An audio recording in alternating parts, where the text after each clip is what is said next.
다시 한번 마음을 다짐하겠습니다. 주여 말씀하옵소서. 네, 말씀대로 직행하는 우리 모두가 되기를 축복합니다. 이 시간 설교 제목은 기본으로 돌아가자입니다. 기본으로 돌아가자.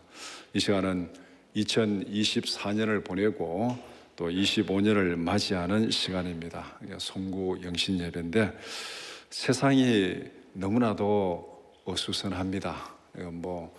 그렇지 않다고 말할 사람 아무도 없습니다.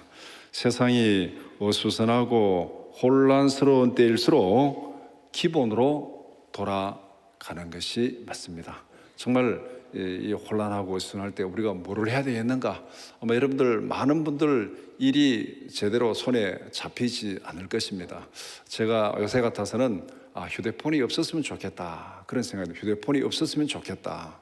휴대폰이 있으니까 무슨 카톡하면 또 봐야 되고, 보다 보면은 또 유튜브 뜨고, 뜨다 보면 또 엉뚱한 것도 있고 이러니까 이것저것 그냥 온갖 잡동사니 확인도 안 된 소식들이 많이 이렇게 이쪽 저쪽 막 떠오르는 정말 속 시끄러운 시대. 차라리 휴대폰이 없으면은 속이라도 편하겠다 그런 생각을 하고 있습니다. 이만큼 지금 세상이 어수선하고 혼란합니다. 그런데 이런 어수선할 때일수록 우리가 분위기에 휩쓸려서 이리저리 휩쓸리다 보면은 정말 이것도 아니고 저것도 아닙니다. 이럴 때일수록 우리는 기본으로 돌아가야 됩니다. 그래서 우리 속담에 호랑이에게 물려가도 어떻게 하면 산다고요? 정신만 바짝 차리면 산다 그럽니다. 호랑이에 물려가도 정신만 바짝 차리면 산다. 지금 진짜 우리가 정신을 바짝 차리고 기본으로 돌아가야 됩니다. 기본으로. 남들이 옆에서 뭐라 하든지 어떻게 선동하든지 떠들든지 그거 다 접어두고 정말 내가 하나님 앞에서 해야 될 일이 무엇인가, 내가 살아있는 동안, 내 호흡이 있는 동안 하나님 앞에서 내가 할 일이 무엇인가, 그 기본을 생각하고 기본으로 돌아가는 것이 우리를 지키는 길이고 또 이 사회를 바로 세우는 길입니다. 그래서 우리가 어떻게 하는 것이 기본을 바로 세우는 것이고 기본으로 돌아가는 것인가, 우리의 기본이 무엇인지를 잘 말씀하는 성경 구절이 있습니다. 오늘 우리가 미가서 6장 6절에서 8절 말씀을 함께 읽었습니다. 이 말씀은 믿음의 기본이 무엇인지를 우리에게 잘 말씀하고 있습니다. 성도가 살아야 할 삶의 기본이 무엇인지 그것을 말씀하고 있는 내용이 오늘 본문입니다. 오늘 본문 이 세 절 말씀 지극히 간단합니다. 앞에 첫 번째는 하나님께 나아가는 질문입니다. 6절, 7절 하나님 앞에 나가는 질문이고, 그 다음에 두 번째는 하나님의 답변입니다. 8절입니다. 그러니까 우리가 하나님 앞에 질문하고 하나님 우리에게 답변하고 그 말씀대로 살아가면 되는 거죠. 그런데 이 말씀의 구도가 우리가 하나님 앞에 기본으로 돌아가는 삶의 큰 방향을 결정합니다. 우리가 살아가면서 늘 하나님 앞에 질문하며 살아가야 됩니다. 하나님, 지금 이 상황에서 내가 해야 될 일이 무엇입니까? 지금 이 상황에서 내가 할 수 있는 일이 무엇입니까? 내가 어떻게 하는 것이 하나님 앞에 기쁨이 됩니까? 이런 질문을 가지고 하나님 앞에 나아갈 때 하나님께서 우리에게 답변을 주십니다. 기도 가운데 답변을 주시고 말씀을 읽는 가운데 답변을 주십니다. 그래서 질문하고 하나님의 답변을 따라서 살아가는 것, 이것이 기본으로 돌아가는 가장 근본적인 원칙입니다. 그러니까 어떤 일이 딱 벌어졌을 때 내가 어떻게 할까? 내 생각, 내 경험, 주위 에리아 좀 그냥 내 마음대로 하다 보면은 정말 엉뚱한 데로 가버리는 경우들이 많이 있습니다. 그럴 때일수록 먼저 하나님 앞에 질문하는, 하나님 이때 어떻게 해야 되겠습니까? 그 질문이 우리의 기도로 표현되고 그 질문이 우리가 말씀을 읽는 것도 표현되고, 하나님 어떻게 해야 되겠습니까? 말씀 안에서 우리가 답을 찾고 또 기도하면서 하나님의 답을 구하는 이 자세가 우리가 기본으로 돌아가는 정말 기본적인 삶의 자세입니다. 그래서 첫 번째는 이 하나님께 나가는 질문입니다. 6절 7절 말씀, 이 하나님께 나아가는 자가 하나님 앞에 질문하는 것, 이 질문은 어떻게 보면은 지극히 당연한 것이고 또 굉장히 좋은 질문, 마땅히 해야 되는 질문입니다. 내가 무엇을 드려야 하나님이 기뻐하실까? 이 질문만 보면은 우리가 하나님을 기쁘시게 하는 삶, 어떻게 하는 것이 하나님이 기뻐하시는 삶인가? 이 질문은 아주 적절한 질문이고 대단히 좋은 질문입니다. 믿음의 열정과 의무감을 보여주는 그 질문, 우리도 늘 살아가면서 이 질문을 가지고 살아가야 됩니다. 당연히 이런 질문을 던져야 되는 거죠. 매일매일 이런 질문을 하면서 살아가야 됩니다. 내가 어떻게 행동해야 하나님이 기뻐하실까? 내가 어떻게 사는 것이 하나님의 기쁨이 되는 삶을 사는 것일까? 정말 이 질문을 가지고 살아간다는 것은 굉장히 믿음 있는 사람이고 하나님 앞에 바로 선 사람이죠. 우리가 솔직히 돌아보면은 매일매일 이 질문을 하고 살아갑니까? 그냥 뭐 정신없이 바쁘게 그냥 일어나가지고 막 허둥지둥 살아가다가 하루 끝나고 그렇게 지나가잖아요. 근데 아침에 일어나서 하나님, 오늘은 내가 어떻게 해야 하나님이 기뻐하시겠습니까?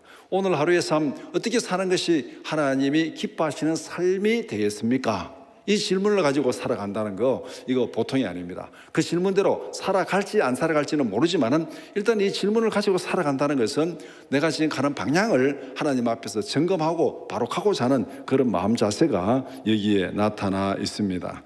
그리고 자신이 던진 질문에 스스로 또 답변을 합니다.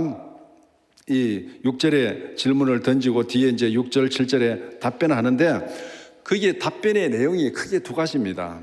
하나님 앞에 얼마나 값비싼 재물을 드려야 하나님이 기뻐하실까? 내가 어떻게 하면 하나님이 기뻐하실까? 무엇을 가지고 하나님 앞에 나가야 하나님이 기뻐하실까? 이 질문을 던지면서 답변하기를 얼마나 값진 것을 하나님 앞에 드려야 될까?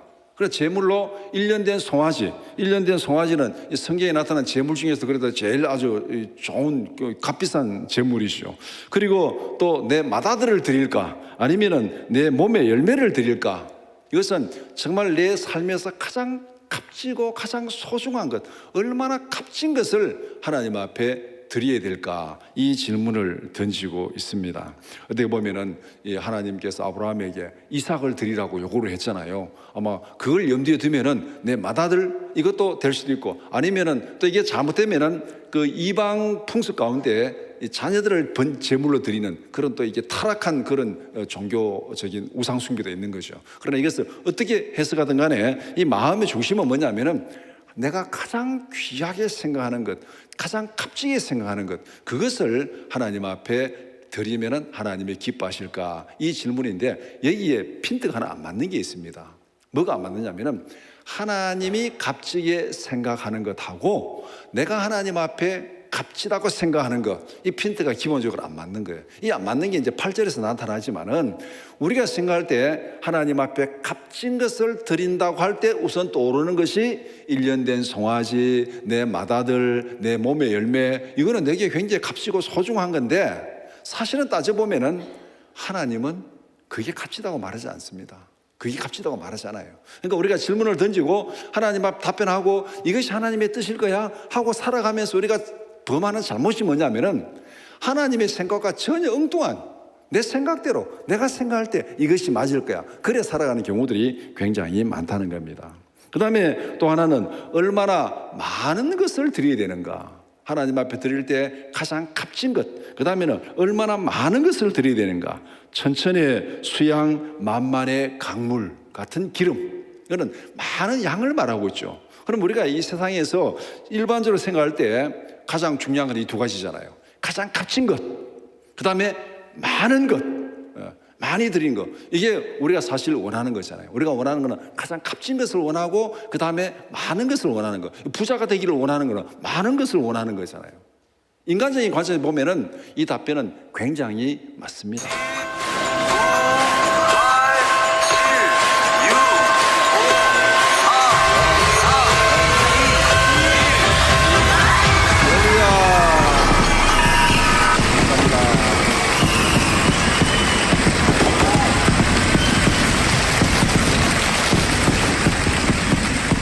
우리 옆에 분들과 악수하면서 인사하겠습니다. 예, 새해 복 많이 받으십시오. 예.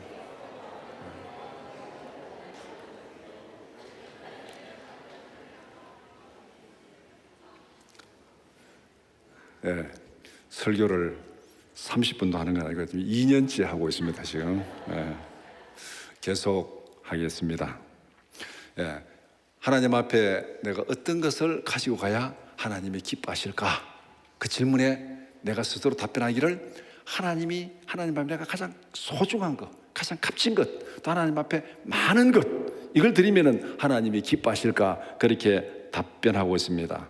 하나님은 정말로 우리에게 값비싼 것을 원할까? 하나님은 정말로 우리에게 많은 것을 원할까? 이 질문 또 우리에게 생기는 겁니다. 하나님 앞에서 올바른 질문을 던졌습니다. 어떻게 하는 것이 하나님이 기뻐하실까? 정말 올바른 질문입니다. 올바른 질문을 던졌는데 그 질문에 올바른 답변을 하고 있는가? 이게 또 심각한 문제입니다. 평가는 내가 하는 것이 아니라 하나님이 하시는 것입니다. 우리가 시험을 볼 때, 수험생이 시험을 볼 때 시험 답안지를 적어냈습니다. 그럼 채점은 누가 합니까? 내가 하는 것이 아니고 시험 출제한 사람이 하잖아요. 그러니까 이 출제한 사람하고 답안 작성한 사람하고 딱 마음이 일치가 되면은 점수를 잘 받는 거고, 엉뚱한 거 쓰면은 점수를 잘 못 받습니다. 그래서 평가는 내가 하는 것이 아니라 하나님이 하시는 것입니다.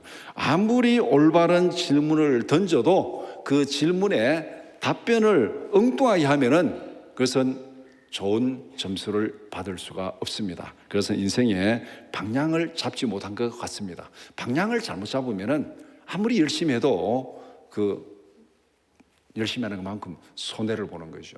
제가 아직까지도 제가 그 기억에서 떠나지 않는 게 있는데, 다 1학년 처음 입학했을 때 교수님이 그때 이제 1학년 수업 들어가지고 이제 말씀하시면서 그때는 우리가 본고사가 있었거든요. 본고사가 있었는데 시험 채점하다가 그때 교수님이 이제 은퇴를 곧 앞둔 나이 든 교수님인데 시험 채점하다 보니까 분명히 답은 아닌데 엉뚱한 걸 써놨더래요. 그래서 자기가 관심이 있어서 계속 다 읽어봤답니다.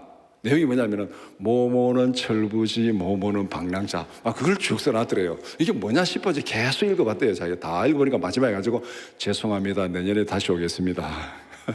그렇게 답안을 써놨더래요. 본고사 대학 시험에. 그러니까 쓰기는 많이 썼는데 전혀 다른 엉뚱한 것을 쓴 거죠. 그러니까 우리가 하나님 앞에 이 질문은 바로 했는데 답변을 제대로 쓰지 못하면은 우리는 좋은 점수를 받을 수가 없습니다. 그래서 이 6절, 7절 질문은 딱 맞습니다. 이 질문은 정말 하나님 앞에 적절하고 당연히 우리가 해야 되는 질문입니다. 매일매일 우리가 하나님 앞에 이 질문을 가지고 살아가야 돼요. 하나님, 내가 어떻게 하는 것이 하나님이 기뻐하시겠습니까? 어떻게 하는 것이 하나님이 기뻐하는 삶입니까? 늘 아침에 일어나서 이 질문을 하고 하나님 앞에 하루를 시작하는 그런 우리의 삶이 되기를 축복합니다. 그러면 하나님은 이 질문에 대해서 어떻게 답변하시는가? 앞에 6절, 7절에는 얼마나 값진 것, 얼마나 많은 것을 드려야 될까? 이렇게 할 때 하나님의 답변이 8절입니다. 8절이 6절 질문에 대한 하나님의 답변입니다. 하나님은 재물이 아니라 우리 자신을 원한다. 핵심은 이겁니다. 하나님은 재물이 아니라 우리 자신을 원한다는 거예요.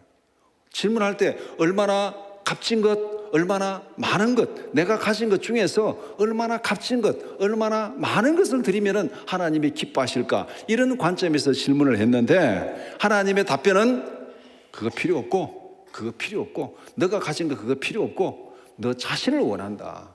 너 자신을 원한다. 그것이 하나님의 답변입니다. 하나님은 번제물이 아니라 우리의 삶을 원한다. 그렇게 답변합니다. 그러면서 하나님은 우리에게 세 가지를 말씀합니다. 우리의 삶을 원할 때 삶의 어떤 모습을 원하는가, 어떻게 살아가는 것을 원하는가, 여기서 세 가지를 말씀하는데 첫 번째는 오직 정의를 행하라. 오직 정의를 행하라. 옛날 번역에는 오직 공의를 행하며 공의나 정의나 똑같은 거죠. 그런데 이 오늘날 세상에서 공의, 정의가 굉장히 오염된 그런 단어 중에 하나입니다. 여기서 말하는 공의를 행하는 것, 정의를 행하는 것은 단순히 형식적인 공의와 정의를 넘어서는 것입니다. 이 세상에서 우리가 공의, 정의를 행한다 할 때는 1차적으로 법을 지키는 겁니다. 법을 지키는 것. 법을 지키는 것이 공의를 행하는 것이고 정의를 행하는 것입니다. 그런데 오늘 우리 주위에서 벌어지는 이 여러 가지 모습을 보면은 법을 가장해서, 합법을 가장해서 상대방을 죽이려는데 혈안이 되어 있습니다. 지금 이게 우리의 상황이잖아요. 우리 정치 상황에서 벌어지는 것은 합법을 가장해서 상대방을 죽이는 것. 그러니까 자기 마음에 안 들면은 법을 고칩니다. 법을 새로 만듭니다. 그러니까 상대방은 그거 맞지 않으니까 거부권합니다. 그러니까 법을 자기 마음에 맞게 만들고, 자기 유리한 대로 법을 만들고 그대로 상대방을 죽이려고 하니까 상대방은 그거는 틀렸다고 거부권 행사하고, 이게 지금 우리나라에서 벌어지는 일이잖아요. 그러니까 이거는 법을 가장해서, 불법은 아니며 합법을 가장해 가지고 상대방을 죽이려 하는 것, 이것이 지금 우리 주위에서 벌어지고 있는 모습입니다. 그것은 여기서 말하는 정의가 아닙니다. 여기서 말하는 정의는 물론 당연히 법을 따라야 되고 공평하고 공정해야 되는데, 거기에 기본 전제는 뭐냐면 올바른 관계입니다. 올바른 관계가 전제되고, 두 사람 사이에, 쌍방 사이에 올바른 관계가 전제되고, 그 위에 공평하고 공정한 일이 벌어질 때 이것이 바로 올바른 정의가 이루어지는 거예요. 그리고 오직 정의를 행하라는 것은 바로 이런 일을 말하고 있습니다. 공정한 관계가 바로 이루어지고 거기에서 공평하게 되는 것. 그러면 올바른 관계가 뭐겠습니까? 근본 원칙이 하나님과 인간 사이의 올바른 관계는 사랑이에요. 이웃과 관계도 올바른 관계는 사랑입니다. 그래서 성경의 기본적인 관계는 하나님을 사랑하고 이웃을 사랑하라는 거예요. 하나님을 사랑하고 이웃을 사랑하는 올바른 관계 위에서 공정하고 공평한 행동을 하라. 이것이 바로 여기서 말하는 정의를 행하라는 것입니다. 그러니까 우리가 난 법 안 하겠어, 난 법대로 했어, 법이 맞잖아, 그러니까 이게 옳은 거다, 이거는 법이라는 것이 뭐겠습니까? 올바른 관계 속에서 그 사회 구성원들이 합의한 룰이 법이잖아요. 합의한 룰입니다. 그런데 그 사회 구성원들이 합의도 하지 않고 그냥 일방적으로 한쪽에 몰아붙여서 이거 법이야, 그러면은 그 반대쪽은 그 법이 아니야, 다수결로 된다 하지만은 관계는 깨진 거잖아요. 관계는 깨진 거예요. 이 관계가 깨진 상태에서 거기는 정의가 존재할 수 없다는 것입니다. 그래서 오직 정의를 행하라는 것은 하나님을 사랑하고 이웃을 사랑하는 올바른 관계 위에서 공정하고 공평하게 행동하라. 이게 바로 삶의 방식을 말씀하는 것입니다. 공정함과 공평함, 올바른 관계, 불의와 악을 대적하는 삶의 방식. 그러니까 여기서 정의를 행하라는 것은 그냥 단순히 법을 지켰다 안 지켰다 이 문제를 떠나가지고 하나님 앞에서 살아가는 나의 삶의 방식, 하나님을 사랑하고 이웃을 사랑하는 그 올바른 관계 위에서 불의에 대적하고 악에 대적하는 그런 삶의 방식, 이것을 말씀하고 있습니다. 그래서 올바른 관계라는 것은 기본적으로 창조 질서 위에 세워진 삶의 방식을 말합니다. 그래서 우리가 기본으로 돌아가자는 것은 하나님이 세우신 창조 질서가 무엇인가, 하나님이 우리에게 원하시는 것이 무엇인가, 하나님을 사랑하고 이웃을 사랑하라, 이 원칙 위에, 이 관계 위에서 우리가 공평하고 또 정의롭게 행동하는 것, 그것을 하나님께서 우리에게 원하신다, 그렇게 말합니다. 그런데 지금 우리 사회는 너무 이렇게 갈라져 있습니다. 다 갈라져 가지고 서로 그냥 막 적대시하고 서로 싸우고 이런 모습인데, 정말 하나님 이 땅에 공의가 바로 이루어지게 하옵소서.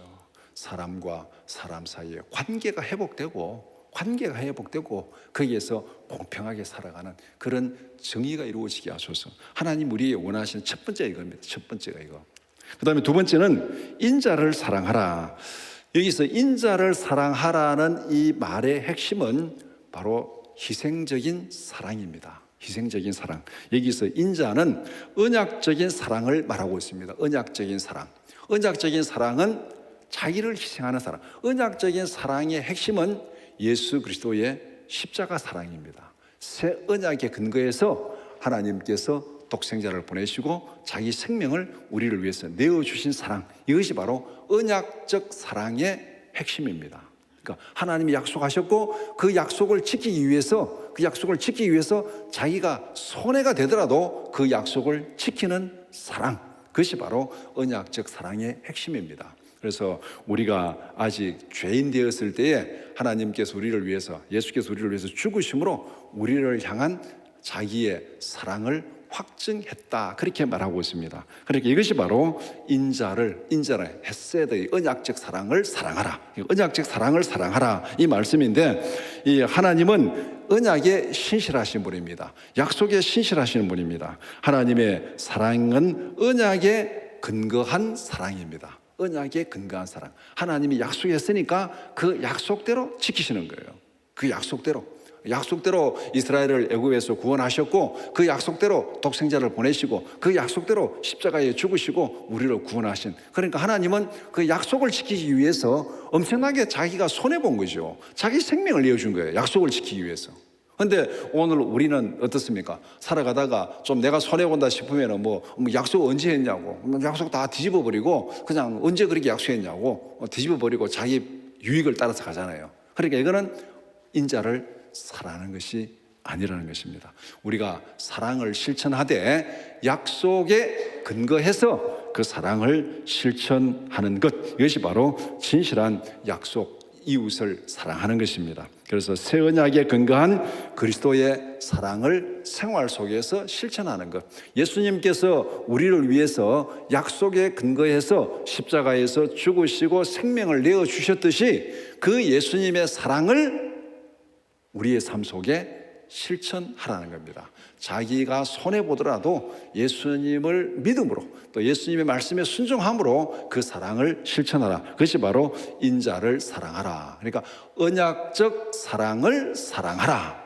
언약적 사랑을 사랑하라. 이 말은 언약적 사랑을 실천하라, 이렇게 말씀하는 겁니다. 그래서 이 사랑을 가장 잘 실천한 모델이 예수님이 말씀한 선한 사마리아인의 비유입니다. 선한 사마리아인의 비유.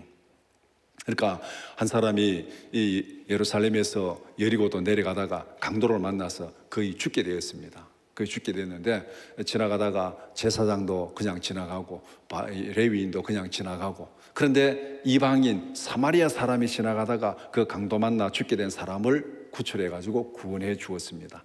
이 사마리아인으로 보면은 자기가 그 사람을 구원해 줄 이유가 없어요. 평소에 자기는 유대인들로부터 굉장히 무시를 당하고 인간 대우를 받지 못하는 사람입니다.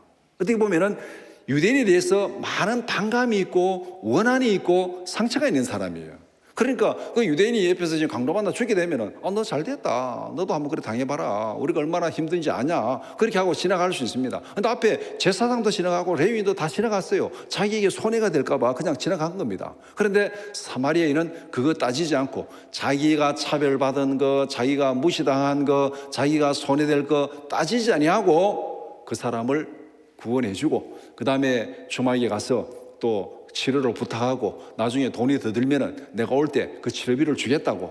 얼마나 지금 사마리아인을 보면은 손해가 많습니까? 노력의 손해, 시간의 손해, 돈의 손해, 손해가 굉장히 많지만은, 그러나 그 생명을 사랑하는 그 사랑을 실천하는 것, 이것이 바로 예수님의 사랑을 실천하는 것이다. 그래서 두 번째는 인자를 사랑하라. 언약적 사랑을 사랑하라. 언약적 사랑을 실천하라. 내가 손해가 되더라도 약속한 그 사랑은 실천하라는 겁니다. 너무 자기 이속을 따라서 이렇게 배신하고 저렇게 배신하고 하지 말고, 약속에 근거해서 손해가 되더라도 하나님 앞에서 그 사랑을 실천하라, 그렇게 말씀합니다. 그 다음에 세 번째는 겸손히 하나님과 함께 행하라. 여기서 핵심은 순종하는 삶입니다. 겸손히 하나님과 함께 행하라. 순종하는 삶, 하나님과 친밀한 관계와 믿음의 동행을 말씀하고 있습니다. 겸손한 자세로 하나님과 동행하라는 겁니다. 그럼 여기서 겸손의 반대는 교만이잖아요. 성경에서 교만은 하나님의 뜻을 무시하고 자기가 하나님보다 더 높아지는 겁니다. 그러면 하나님과 동행할 수 없는 것이죠. 겸손은 교만과 반대로 하나님을 전적으로 신뢰하고 하나님을 의지하는 겁니다. 그렇게 여기에 동행이 성립이 되는 것이죠. 교만은 하나님을 무시하고 내가 하나님보다 더 높이 가려 하니까 하나님과 동행이 될 수가 없습니다.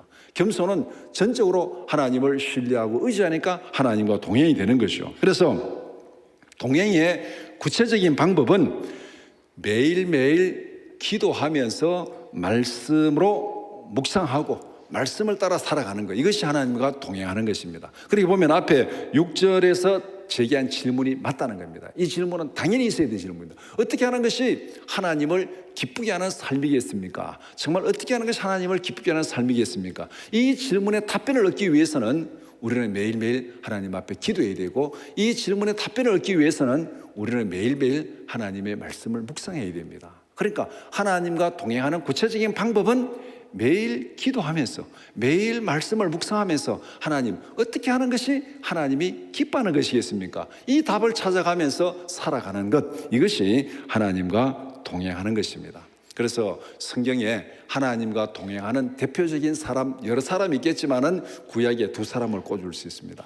그는 표현에도 동행했다고 했어요. 에녹이 하나님과 동행했고 노아가 하나님과 동행했다고 성경에 딱 말하고 있습니다. 그러니까 에녹의 삶이 어떤 삶인지, 노아의 삶이 어떤 삶인지 우리가 성경에서 다 알고 있습니다. 이것이 바로 하나님과 동행하는 삶이다, 그렇게 말씀하고 있습니다. 그러면은 이 말씀을 한번 정리해 보면은, 이 땅에서 우리는 하나님의 청지기로 살아갑니다. 청지기로 살아가는 거. 청지기는 하나님께서 맡기신 것을 하나님의 뜻에 맞게 잘 관리하고 활용하는 사람이 청지기입니다. 하나님의 기준에 맞게 생각하고 하나님의 기준에 맞게 행동해야 됩니다. 하나님의 기준에 맞게 인생의 답안지를 작성하는 사람, 그 사람이 바로 올바른 청지기입니다. 우리는 다 지금 인생의 답안지를 작성하는 수험생이에요. 이 땅에 태어나서부터 하나님 앞에 설 때까지 우리는 수험생으로 살아갑니다. 어떻게 내 인생의 답안지를 작성하는지, 삶으로 내가 지금 답안지를 작성하고 있습니다. 작성하고 있는데 나중에 하나님 앞에 설 때에 우리는 답안지를 제출해야 됩니다. 내가 50년, 60년, 70년, 80년, 90년, 100년 이렇게 내가 인생의 답안지를 썼습니다 하고 제출하면 하나님이 거기에 답안지를 보고 평가를 하십니다. 우리는 청지기로 살아간다는 것은 바로 하나님께서 우리에게 시험 문제를 주셨습니다. 어떤 문제를 주셨습니까? 건강을 주셨고 시간을 주셨고 재물을 주셨습니다. 이것을 어떻게 활용했는지, 그걸 지금 답안지를 쓰는 거예요. 건강을 주셨으면은 하나님 앞에 이 건강을 어떻게 활용해야 되는지 지금 삶으로 그 답안지를 쓰고 있습니다. 하나님 우리에게 시간을 주셨어요. 그럼 이 시간을 하나님 앞에 어떻게 활용해야 되는지 삶으로 지금 답안지를 작성하고 있습니다. 하나님께서 우리에게 재물을 주셨습니다. 그러면 이 재물을 하나님 앞에 어떻게 활용해야 되는지 삶으로 지금 답안지를 작성하고 있습니다. 이 작성한 답안지 하나님께서 어떻게 평가하실까? 평가는 하나님이 하십니다. 미가서 6장 8절은 하나님의 채점 기준을 분명히 말씀합니다. 우리가 어떤 시험을 볼 때 그 시험 평가 기준으로 우리가 시험 출제 경향을 바로 알아야 되는 것이고, 그리고 평가 기준을 바로 알아야 됩니다. 그러면은 우리가 청지기로서 지금 이런 인생의 답안지를 작성하는데 하나님의 채점 기준이 뭐냐? 하나님의 채점 기준에 맞게 그렇게 답안을 작성해야 됩니다. 우리가 교회에서 무슨 성가 경연대회라든가 노래할 때 앞에 채점 기준을 말하잖아요. 음정 얼마, 박자 얼마, 참석 인원 얼마 해서 채점 기준을 말하고 이제 하잖아요. 그거 마찬가지로 우리가 하나님 앞에 청지기로 살아가는데 하나님께서 우리 인생을 어떻게 채점할까? 그 채점 기준을 알고 우리가 바로 답안을 작성해야 됩니다. 그래서 오늘 이 말씀에 채점 기준에 맞는 세 가지를 말씀했습니다. 생활 속에서 오직 정의를 행하라. 올바른 관계 속에서 공평하고 평등하게 행동하라, 살아가라. 올바른 관계 속에서 공평하고 공정하게 살아가라. 그것이 하나님 앞에서 우리가 작성해야 될 첫 번째 이 채점 기준입니다. 두 번째는 생활 속에서 그리스도의 사랑을 실천하라. 이것은 바로 희생적인 사랑입니다. 희생적인 사랑. 내가 좀 손해보더라도 약속에 근거해서 그 사랑을 실천하라는 겁니다. 자기 이성만 따라서, 자기 권력만 따라서, 자기 명예만 따라서 그렇게 야비하게 행동하지 말고 손해보더라도 하나님의 약속에 근거해서, 말씀에 근거해서 사랑을 실천하라. 이것이 또 하나님 앞에서의 채점 기준 두 번째입니다. 그러니까 하나님, 날 이렇게 너무 많이 손해봤습니다. 인생에서 많이 손해봤습니다. 우리가 볼 때는 바보지요. 그러나 하나님이 채점하실 때는 그래, 그게 맞는 거야. 그게 맞는 거야. 그렇게 채점할 수 있다는 거예요. 그 다음에 세 번째는 생활 속에서 겸손히 하나님과 동행하라. 말씀에 순종하는 삶의 자세입니다. 이렇게 보면은 우리가 하나님 앞에 우리 인생의 답안지를 작성할 때 채점 기준은 첫 번째는 올바른 관계, 정의를 행하라는 것. 기초가 올바른 관계입니다. 사람들 사이에 올바른 관계가 지금 성립되고 있는가? 가정에서 이 부부 간에, 자녀 간에, 그 다음에 형제들 사이에, 이웃 간에 내 관계가 지금 올바로 세워져 있는가?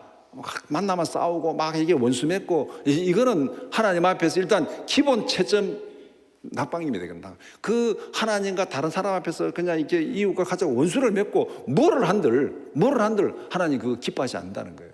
그러니까 첫 번째는 올바른 관계, 하나님과 올바른 관계, 이웃과 올바른 관계 위에서 공정한 삶을 살아라.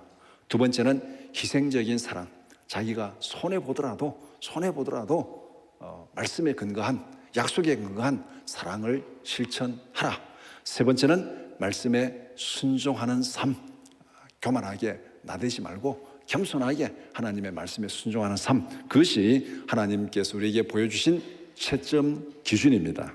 이 기준에 맞게 인생의 답안지를 잘 작성하는 우리 모두가 되기를 축복합니다. 앞에서 말한 대로 두 사람이 여기에 딱 모델이 됩니다. 첫 번째는 에녹이고 두 번째는 노아입니다. 하나님과 동행했다는 말을 쓰는데 우리 창세기 5장 24절 말씀 같이 보겠습니다. 에녹이 하나님과 동행하더니 하나님이 그를 데려가심으로 세상에 있지 아니하였더라. 하나님과 동행하더니, 하나님과 동행하는 방법이 뭐라고 그랬습니까? 내가 어떻게 살아가는 것이 하나님이 기뻐하시는 삶일까? 이 질문을 가지고 하나님 앞에 기도하며 말씀을 묵상하며 답을 찾아가는 삶, 이것이 하나님과 동행하는 거예요. 어떻게 하는 것이 하나님이 기뻐하실까? 그 답을 찾기 위해서 하나님 앞에 기도하고, 그 답을 찾기 위해서 말씀을 묵상하고, 그 답을 따라서 하나님의 뜻대로 순종하는 삶을 살아가는 것, 이것이 동행하는 거예요. 그 다음에 창세기 6장 9절 같이 보겠습니다. 이것이 노아의 족본이라. 노아는 의인이요 당대의 완전한 자라. 그는 하나님과 동행하였으며, 하나님과 동행하였으며, 에녹도 노아도 하나님과 동행하였으며, 지금 우리가 살아가는 세상은 노아의 시대를 방불케 하는 세상입니다. 노아 홍수전에 그 있는 모든 세상에 돌아가는 그 풍조가 오늘 우리에게 비추어 보면은요, 결코 이 시대가 노아의 시대보다 더 의롭지 않습니다. 정말 타락하고 사람들이 생각하는 모든 것이 악하고 다 비뚤어져 있고, 로마서 1장에 있는 대로 하나님께서 이거 분명히 아니다고 불이라고 말하는데 불의를 행할 뿐만 아니라 그렇게 행하는 자를 옳다고 하고, 그렇게 하는 이 시대에 지금 우리가 살아가고 있잖아요. 제가 며칠 전에 뉴스로 보니까 미국의 대통령 당선된 트럼프를 내가 인간적으로는 별로 호감이 안 갑니다.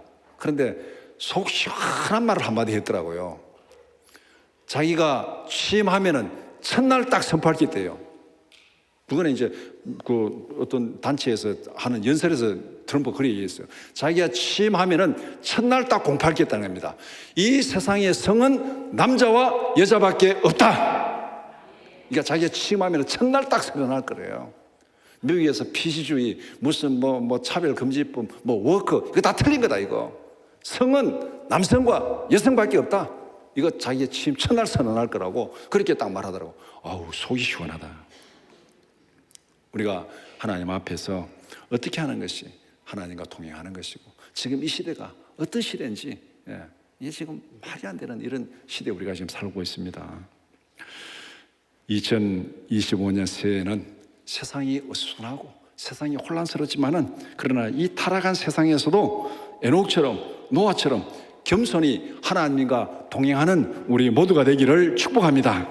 하나님의 말씀에 순종하는 삶을 살아가는 우리 모두가 되기를 축복합니다. 그래서 하나님의 채점 기준에 맞게 우리 인생의 답안지를 잘 작성해서 마지막 하나님 앞에 설 때에 착하고 충성된 종이라고 칭찬 듣는 우리 모두가 되기를 축복합니다.